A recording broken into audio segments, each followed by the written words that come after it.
Welcome to Crash Concepts, where the economy, energy, and the environment are explored. Up next, fresh ideas and insights into the factors that are driving the world and shaping your future. Presenting information you can't afford to live without, here's Chris Martenson. Welcome to another Peak Prosperity podcast. I am your host, of course, Chris Martenson. Here's the question. Have the equity markets topped? Now, I know that question's on everyone's mind, but the real action, as always, is in the bond market, where we might ask the very same question. Has the bond market topped? As I have been fond of writing and saying recently, if you loved rising equities coupled with falling yields, you're probably going to hate the opposite. And there are a lot of reasons, fundamental, technical, and related to market sentiment, to suspect that the fun ride of ever higher equity and bond prices is over, at least for a while. Today, I'm pleased to be speaking again with some of the team at New Harbor Financial. That's Mike Preston and John Lodra, who will help us understand today how a disciplined approach to investing can make all the difference when markets wander into extreme territory. Now, before we get started, I'll make it clear that Peak Prosperity has a commercial relationship with New Harbor Financial, one in which fees are shared on referred accounts. It's important to note that this arrangement does not result in any increased fees charged to the end customer. You're charged the same as if you walked in through the front door. All the details on this arrangement are provided clearly in writing during the referral process if we get to that point. Welcome, gentlemen. Thank you for having us today, Chris. Hi, thank you, Chris. Great. So let's start at the outside. I love starting from the outside in. Fed policy. And I guess everything's hinging on Fed policy. Certainly the Fed governors or chairmen or people open their mouths and the markets swoon or gyrate or up and down to all of that. But really, what the Fed's trying to do is prop up all the prices of financial assets, including real estate if it can, to create this wealth effect. And from where I'm sitting, it looks like, what are we, 6 years into this experiment? There's not a whole slew of really convincing data that the Fed's been really successful. Tell me how this macro view, how you see this world today. Chris, this is John. I'll be happy to kick us off with that topic. So the Fed's done a lot of talking about their objective to jumpstart the economy through job growth and GDP growth and whatnot. Really, from our perspective, it's been a very thinly veiled guise for incenting folks to flood into risk-based financial assets. In effect, and we don't want to beat this to death because I think, we actually have a game here in our office. Once in a while, we'll turn on CNBC and see how long we can get before someone mentions the Fed, usually in a bullish, positive light. We actually think the Fed has done tremendous harm, potentially tremendous harm to the function of financial markets. And it really comes down to the fact that they have become such a huge factor in, frankly, one of the largest markets in the world, the bond markets, the U.S. Treasury and mortgage-backed bond markets, and have had the effect through both their purchases of bonds and their 0% interest rate policies of driving interest rates down and prices up on bonds over these last several years, such that the forward return has been, assumed to be quite pitiful for most investors. So what that has caused is folks to essentially flood into other risk-based assets like stocks, like high-yield or junk bonds, like real estate, and basically get bullied out of safer assets that many folks believe they should be in. We think there's been a huge amount of artificiality priced into markets like the bond markets, and consequently, we feel that almost on a mirror image kind of way, there's been a huge amount of artificiality priced into things like the stock market. If you think about markets in equilibrium, folks are going to flood from one asset class to another when the return prospects are greater in the asset in those other asset classes. So if you essentially have cash earning zero, well, in a macro sense, the Fed's policies have caused folks to flee into other asset classes such that their essentially risk-adjusted return prospects have also been driven to zero. So almost uniformly, we feel that most, if not all, asset classes have been driven to essentially, zero or near zero prospective returns from this point in time. So here we are with poor returns, at least on a risk-adjusted basis. And looking at the market action recently, we've seen both equities falling and bond prices falling at the same time. And no real action in the dollar to sort of support or explain those moves. So they seem real. And so the question becomes, have the markets topped, and where are we in this cycle? Because we're pretty long in the tooth in this particular bull market advance. And what are your views there? Have we? Is it time to become more defensive than usual, or is this time to become really defensive? Chris, this is Mike. I'll take a shot at that one. You'd be hard-pressed to find a money manager that will actually have the credit to go out and say the market has topped. Frankly, we thought the market was risky a year ago, and it kept grinding higher day after day, month after month. We do think the market is at or near a top, as we sit here in August of 2013, mid-August. Market went up to around 1707 on the S&P. Presently, it's right around 1655. The market probably has put in a top at that level. Of course, no one can guarantee that to be the case. Even if the market, though, goes higher than its previous high at 1700 or so, it's unlikely that these gains will be durable. It's unlikely that these gains will be able to be kept by most people, and that's really the point. We as money managers want to take risk when risk is likely to be appropriately rewarded by durable gains over the long term. And when I say long term, I mean over a period of several years, a full market cycle, if you will. And so when answering that question, we really have to build a case. And the case that we're trying to build is, should we be bullish or should we be bearish? Is this a time to take a lot of risk, even leverage risk, to, going long stocks, or that is betting that stocks are going to go up, or should we be pulling back or paring back our risk by moving more and more into cash? So in building that case, really we have to take a look at a lot of different sets of data, and there's really good people out there putting together really good data. It's not hard to find from your site to some other sources that we're going to give due credit to here in just a minute. The bearish case has a lot of data available that you can look at the hard and fast numbers and say, geez, things aren't as rosy as CNBC would like us to believe. On the flip side, the bullish argument is hard to find concrete data to back up the markets going higher from here. So really what I'd like to do is just spend 1 minute or so defining secular stock market cycles. When I say secular market cycles, I'm talking about 10 to 20 years in length. And here there's a good source called Crestmont Research. It's put together by a man named Ed Easterling. It's crestmontresearch.com. There's lots of neat charts and graphs on there, but there's a number that we use and we find useful. And he puts together a nice graph showing secular stock market cycles over a long period of time. And you can see by looking back over the last 100 years or so that stock markets alternate between bull markets, that is markets going up, and bear markets, that is markets going sideways to down.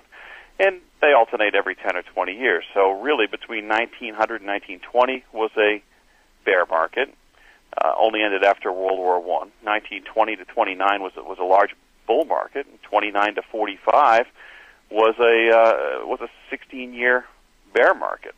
And 1945 all the way up to 1966 was a wonderful bull market where the 50s actually showed a gain greater in the stock market than the 90s showed. 1966 to 1982 was a secular sideways bear market. 1982 to 2000 was once again a bull market. So it's kind of an on-off type thing.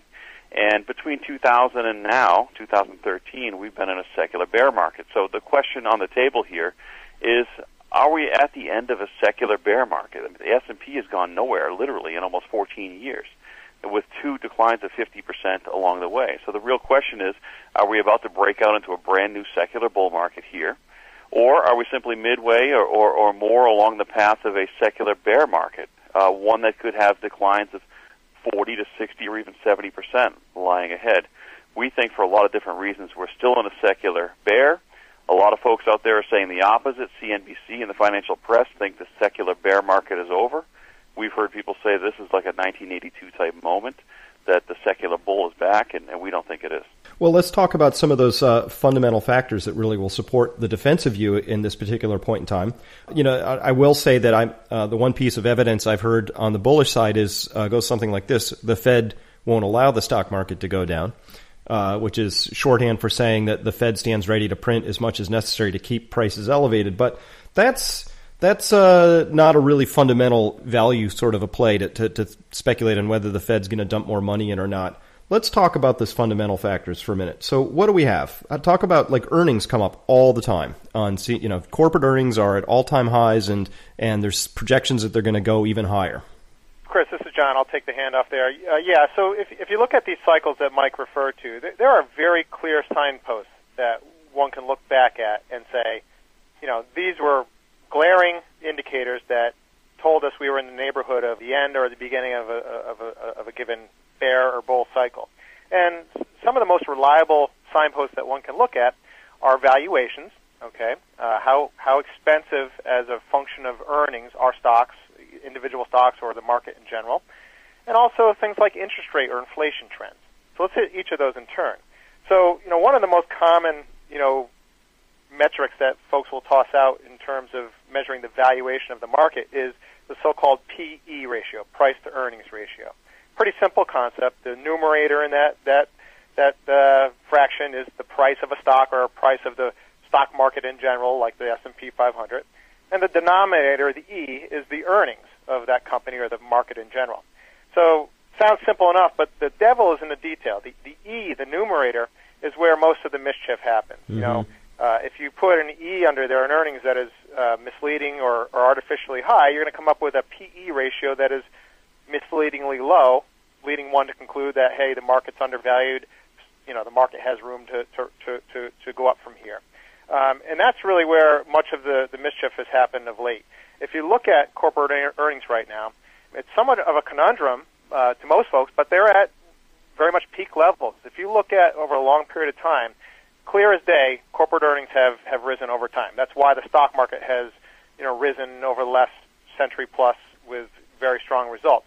But just as certain as that long-term rising trend has been a pretty defined and cyclical pattern, peaks and troughs around that trend line, we happen to be right now in an area that is on what one would call a peak of that cycle.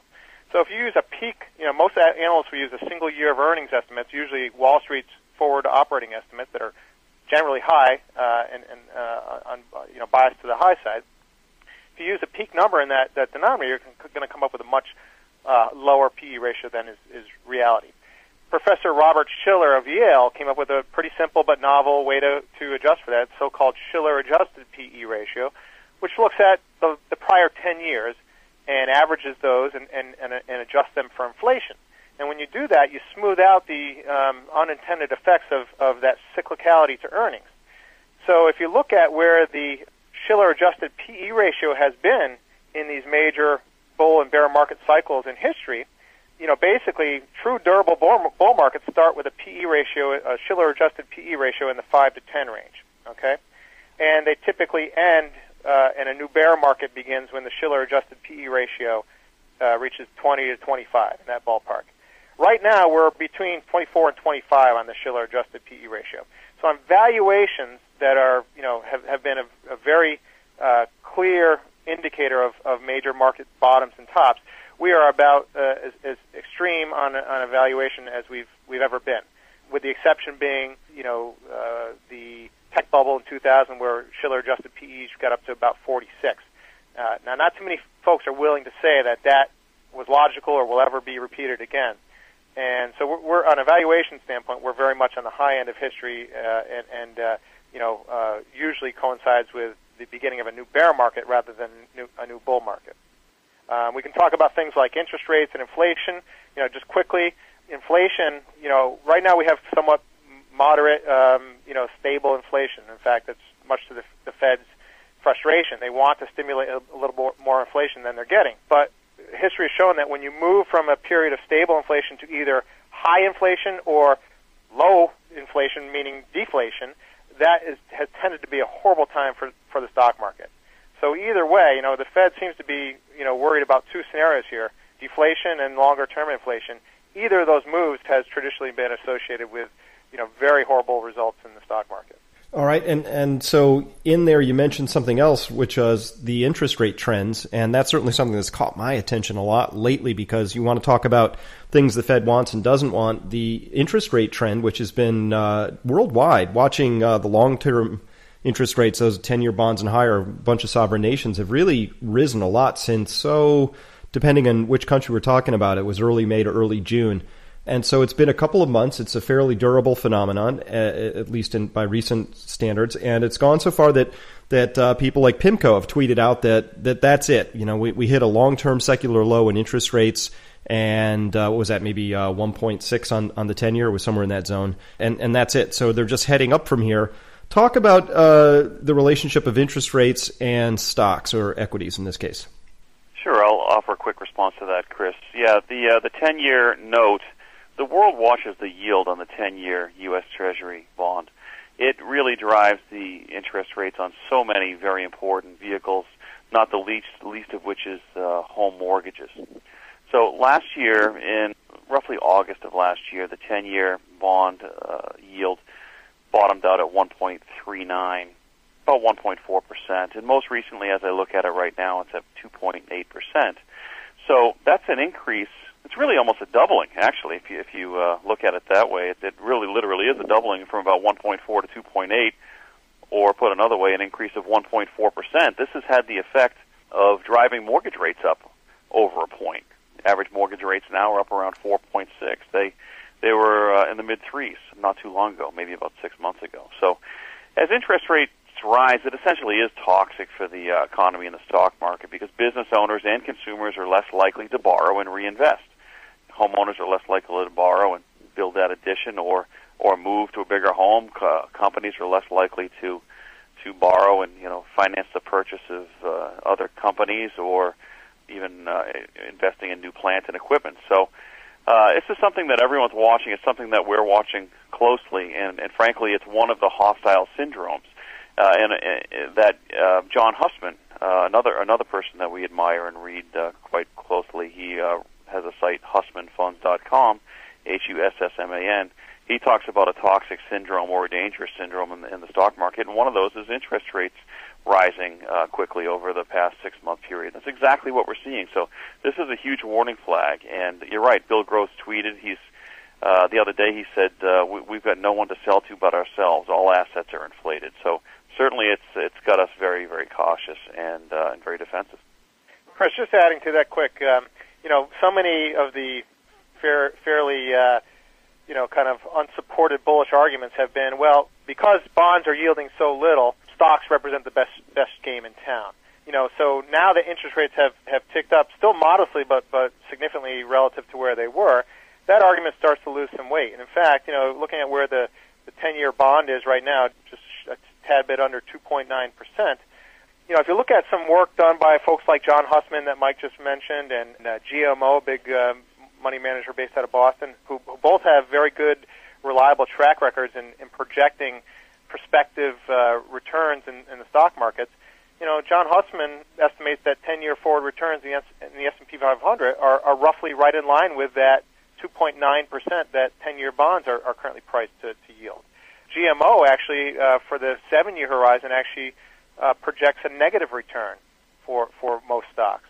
So all of a sudden, the even modest pickup in yields on bond really challenges the prospective return prospects for things like stocks. So they're no longer the slam dunk best show in town relative to artificially low bond yields. Well, and we saw that virtuous cycle on the way down in yields where the lower yields went, the more attractive stocks became. And so really that was a plus with all the ample liquidity provided by the Fed et al. You had a really virtuous cycle where both bonds and stocks went up. And of course, that was on the Fed game plan and other central banks. And so here we have the opposite, where we're seeing on some of these days red in stocks and red in bonds at the same time.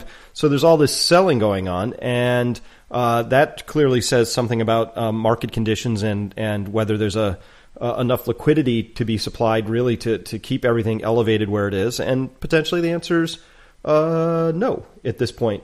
Now, one of the things that I think the Fed has been counting on is this idea of this wealth effect that we started out this podcast with, and this idea that the stock market, it's the same thing as the economy, right? As long as equities are rising, I guess the tail will wag the dog and the economy will follow along. Do you take exception with that? Well, this is John again, Chris. Your recent piece of a couple days ago, I think very eloquently spoke to it. If you look at where the rubber meets the road with the jobs recovery, look at GDP growth. It's clear that after 5-6 years of intervention here, the results that were so much sought and promised are not being delivered. We're having pathetic rebounds in job recoveries and GDP growth. So I think the evidence speaks for itself. The reality is that most folks forget that the stock market is a forward-looking machine, if you will. The stock market. Let's not forget the stock market began rallying back in 2009. We've had a pretty long rally here, and for folks to now be saying, well, if the economy starts to get better, that means the stock market will go higher. A lot of that possible future improvement is already more than priced into the gains in the stock market over the last several years since the 2009 low. And most folks fail to realize that the stock market usually rebounds when economic news is getting worse, not when it's getting better. And we think that story is more than played out to an excessive level, and that even with improvements in the economy, we're likely to see a major pullback in the stock market. Well, buy the rumor, sell the news is a operative phrase that I learned to trade by, meaning that the stock market is there projecting that the economy is going to recover, and then when it finally does, it's already priced that all in. It's already bought that rumor, and the news itself may or may not be what you're hoping for. And if the Shiller adjusted PEs are right, boy, if you want, unless you're expecting us to go back to 2000 levels on the NASDAQ and get to price earnings that are in the 40s and 50s, that's where you're going to get a market doubling. Otherwise, we're going to have the earnings really double. And of course, they're at not just highs, but at levels that have really never been recorded before on a percentage base of the economy. So all of this hinges, all of the euphoria around the fundamental side on the bull case hinges on the economy really taking off. And each successive GDP release is, 1%, 1.5%, this is not taking off. So that part isn't happening. Well, those fundamental reasons, I think, are that's one thing you guys are looking at. Sentiment is something I used to track when I was trading. Tell us how you track sentiment and what you're seeing there. Chris, this is Mike. Sentiment is really overwhelmingly bullish across the board, and there's a number of different ways to track it. No really exact science. There's a number of polls out there like National Association of Investment Managers and the AAII poll. A number of these and more polls of investment managers are showing really record complacency, really record lows in the number of bears. And when I say lows in number of bears, I'm talking about people that think the stock market will go down. The respondents of the people that think the stock market will go down are less than 30%. Just to throw out an average number. So there's really a dearth of pessimism, and really stock markets take off and launch into their multi-year secular bull markets amid in social environments that are awash in pessimism. They don't take off to new secular bull markets when everyone is bubbly with optimism. And right now, people are bubbly with optimism. There really isn't that many people that are negative or paying attention to the data that should make them be negative on the stock market. So investment managers, you can just take a poll of them, and again, there's a lot of different data that you can look at there. Simple things, even just like magazine covers, for instance. Magazine covers in April 22nd, Barron's cover, there was a bull jumping on a pogo stick.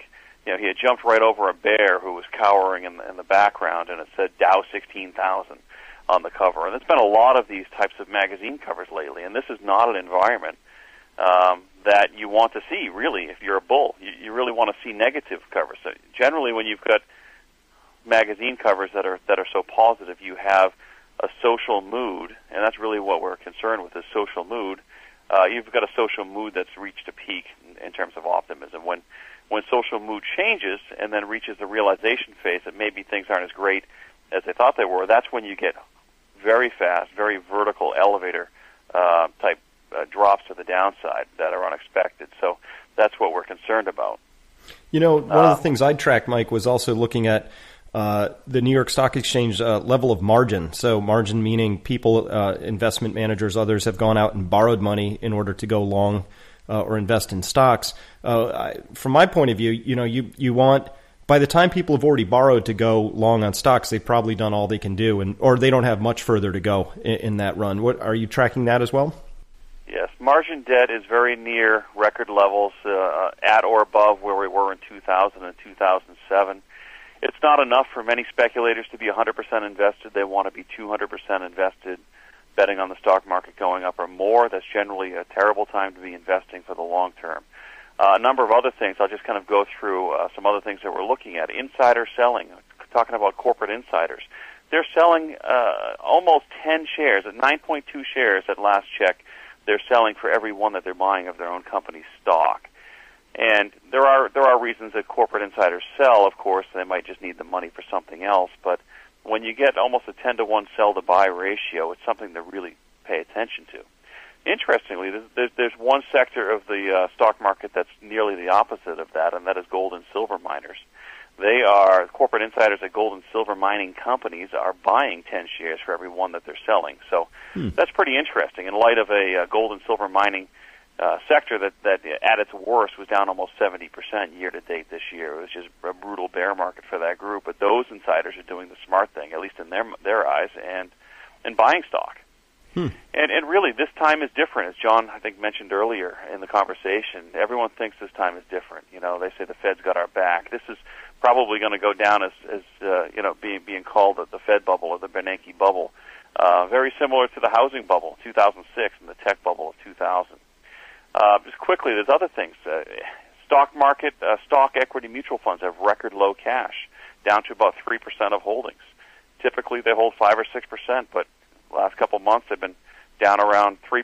There's been record retail inflows of cash into equity mutual funds over the last couple months as well. So, and you couple that with everything else we're talking about, valuation and so forth, it paints a really disturbing picture.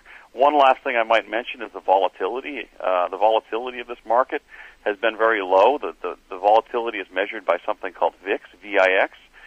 Recently, that went under 12, which was right near a multi-year low, and it just shows how much complacency there is. This market doesn't move a lot day to day, and sometimes it's like watching paint dry, but it's that exact type of market that sometimes is the most dangerous because it just kind of lulls people to sleep. And in the midst of the hostile environment that we're in, it has us a great deal in cash and just kind of sitting on our hands and waiting for better opportunity. All right, well, let's talk about, if we peel back the covers on equities for the moment, you peer in there and look at what's going on. You mentioned what happens when you look into insider selling. If you peer under the covers and note that in gold and silver miners, for some reason, they're buying 10 for every one they're selling. When you peel back the covers, what are you seeing in there technically that might support a bearish versus a bullish case? Yeah, I'll take over here. This is John again. Much on the sentiment side of things and technical side of things. If you look at the gold and silver miners, they are almost the exact opposite of what's going on in the broader stock market. There has been no more unloved asset class than the gold and silver miners over the last couple quarters. And when you think about markets in general, they operate on the simple laws of supply and demand. Frankly, if there are more people wanting to buy than wanting to sell, the price has got to go up to tease out more sellers, and vice versa. If more people are wanting to sell than people willing to buy, well, the price has got to drop to entice more buyers to come in. If you look at technical and sentiment readings on the gold and silver miners, almost uniquely, they have been at rock bottom levels, rivaling to the negative sentiments that we observed both in that sector and the broad stock market in general back in the depths of the decline in 2009. So, frankly, we've just seen lots of signs of an exhaustion of sellers in that sector. And from a technical standpoint, technical analysis really comes down to trend following and momentum strategies that kind of don't ask so much the question of why are things going up or down, but are they, and what are buyers and sellers doing to carry on those trends. And basically, there's been lots of signs that some of the selling pressure has abated in the gold and silver miners, and we've seen, at least near term here, a quite a sizable bounce off the bottom.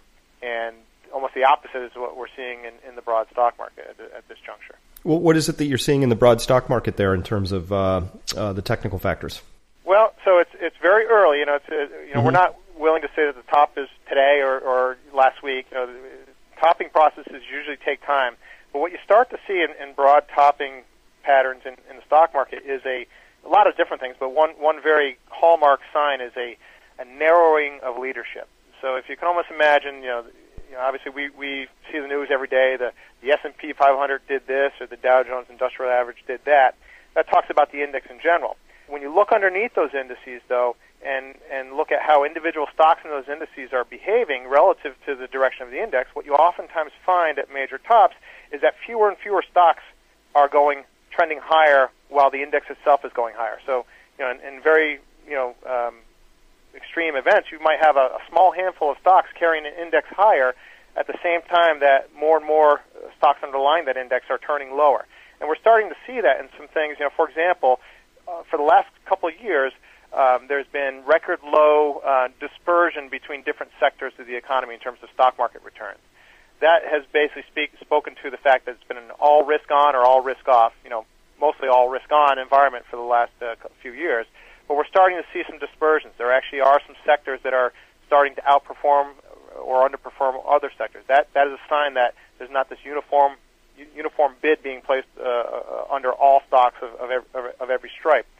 We're starting to see things like the often talked about Hindenburg omen, which we don't, we're not, particularly watchers of that one indicator, but that speaks to, at the same time many stocks are making all-time highs, there are also a large number of stocks making, new lows. So it speaks to a dispersion, kind of a faltering of many stocks at the same time that fewer stocks are carrying the market higher. Those are just some of the things. One analogy we like to use in technical analysis is that of a rubber band. The markets generally stretch in either direction like a rubber band would, and they oftentimes overstretch in either direction too much. And over time, things revert back to the mean, meaning the rubber band snaps back to the center point, if you will. If you look at where stock markets have been across the board for the last several months, and in fact even the last couple of years, uniformly they've been very much overbought statistically on the upside, meaning they've stretched the upside far faster than is normal on almost every time horizon, whether you're measuring it on a short number of weeks or many months. And that is typically signs of a market that is getting towards the tail end of a move higher. It's kind of the last act of desperation before the path of least resistance becomes the sellers wanting to get out for whatever reason. All of this with $85 billion a month pouring in still. So if we add all this up, you've got some technical factors supporting views, sentiment, and then the fundamental reasons that you think it's time for caution. So, Mike, starting with you, how do you invest in these times? How are you helping to guide people through what you consider to be fairly risky environments where returns might even be negative? Yeah, at least in the short term, we do think over the next couple of years, returns are likely to be negative in the stock market. It's a very challenging time, Chris, to say the least. Very challenging time for us as money managers to continue to do what we think is the right thing. You really have to avoid the urge to just do something. Everyone wants to do something. They always want their money to be working for them. They want to be in this stock or that bond or this commodity future. Sometimes, especially in an era like now where all assets pretty much have been moving in tandem and they're all priced off a risk-free rate of 0%, so they're priced to return very poorly at present times because the risk premium has been stripped away from them. You really need to just think about sitting in cash or allocating a good portion of your portfolio to cash. Cash really, truly is king sometimes. It is an investment decision to sit in cash.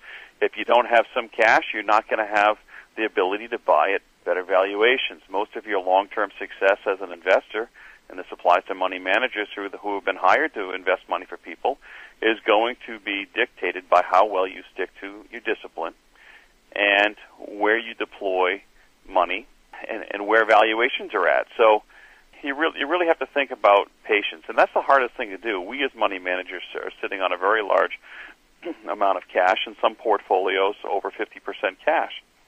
That's really something that not many money managers like to do. It's not something that many retail investors like to do. But money managers have something called career risk that they're constantly having to make sure that they're staying ahead of or keeping up with the various indices. And they're really afraid to hold on to cash because holding a large cash position is precisely what threatens their livelihood more than anything. Clients don't like to sit with a money manager that's holding cash. And invariably, if you sit on cash, you're going to be early, like we are this year. You're going to be early, and you're going to miss a little bit of a run-up. But it's really the only way that we know to produce above-average returns over the long term. You have to be early. Better to be early than even a little bit late. We've heard you say that often. Mm-hmm. So, especially when the market reaches extremes, you have to be preemptive. Because I talked a little bit earlier about the low volatility environment. We're not predicting this is going to happen or happen right away, but we could very well have a sharp drop like we did in October of 1987. And there's no way to get out of the way of something like that unless you're preemptive and hold a large cash position. So we would urge people to really think about holding a core position in cash and waiting to deploy those assets at a better time. Absolutely. So if we're looking at where the markets are really standing right now, obviously it's timing is a really difficult thing to get exactly right in this business. Of course, it's impossible really to do it more than a couple of times, maybe randomly on a career. So you have to pick your moments, and you do that by assessing the risks such as they stand. And so we've talked about all of the risks that are out there. But somebody listening to this. Sitting in cash is one thing they can do. How else do you really go about being defensive in an environment where everything is overpriced? Chris, I can offer some perspectives on that. There are a lot of different things. Again, cash is one of the cheapest forms of insurance you can find. But there are other tools. For example, we make extensive use of options in our portfolio management.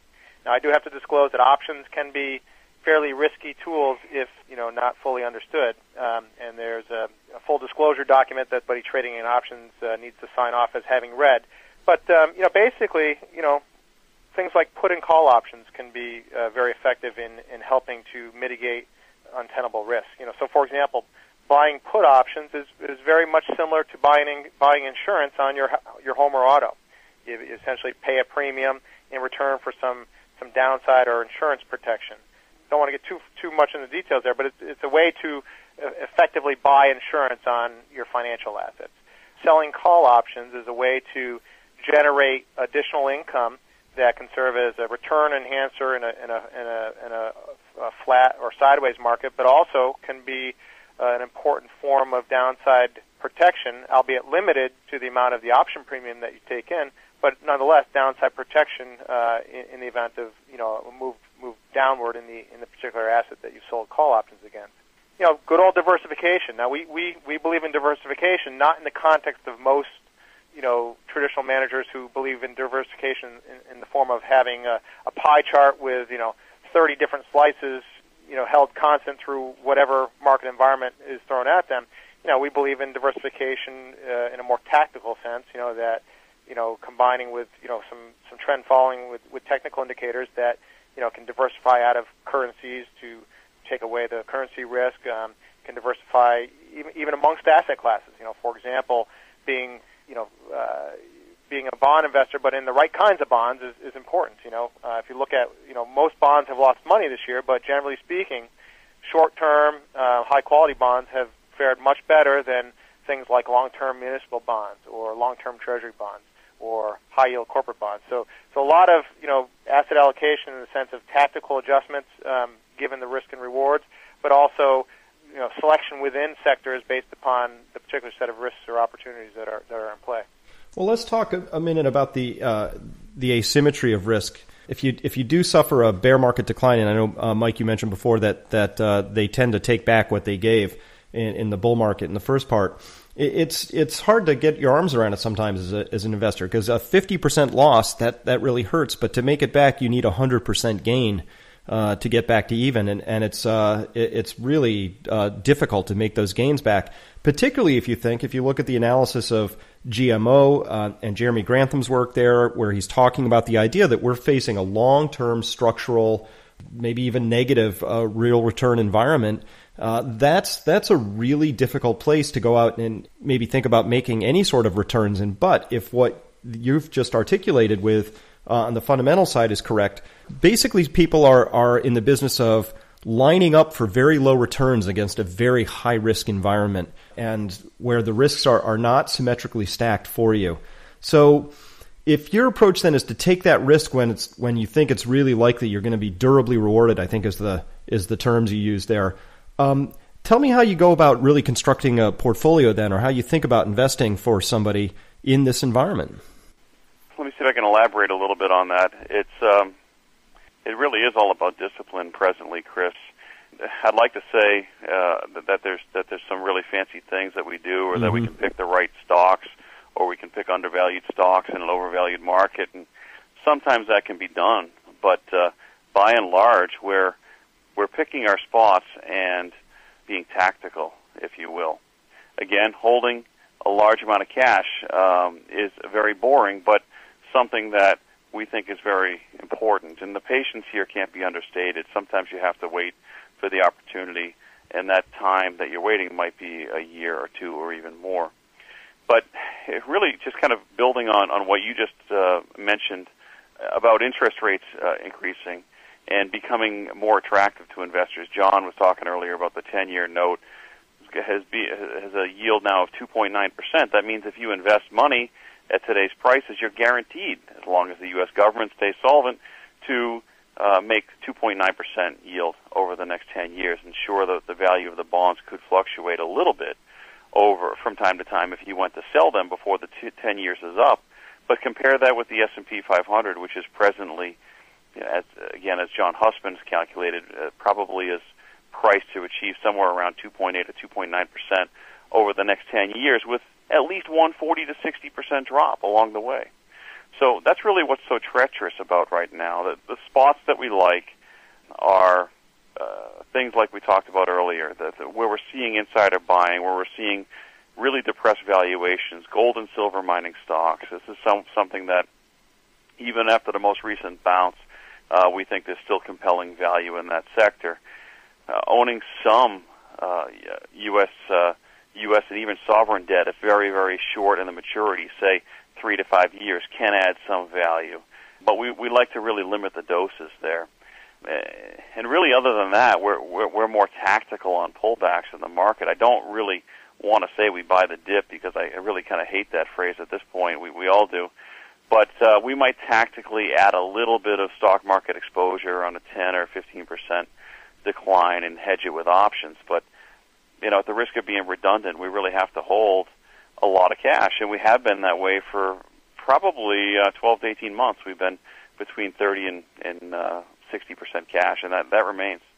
Well, fantastic discipline that you're showing there. And, of course, it's one of the reasons that we were drawn to working with you gentlemen over there at New Harbor, is because of that discipline. I'm a believer that when markets are insane, you need as much sanity as you can get. That we've got a Federal Reserve that's interventionist. It's trying things that have never been tried before. But much of history suggests that it's never different this time. It's always something that returns to the mean. We are so far above the mean in so many dimensions that a betting person, I feel like we're standing in front of a roulette wheel that's got only 3 red squares and a bunch of black ones, and you kind of know where you want to have your money placed down on the table at this point in time. So this is all sounds very rational, very sensible. I hope anybody listening to this has enjoyed the conversation. As you heard, there's a lot of depth here, and there's a lot of discipline, and that's why we've chosen to work with the people at New Harbor. Mike Preston, been talking today, and John Lodra. Thank you so much for your time, gentlemen. I do appreciate it. Thank you for having us, Chris, and thanks, folks, for listening. It's been a pleasure, Chris. Thank you for the opportunity, and thank you for listening. And I hope we get to do it again soon. So long for today. This is Chris Martinson signing off for peakprosperity.com.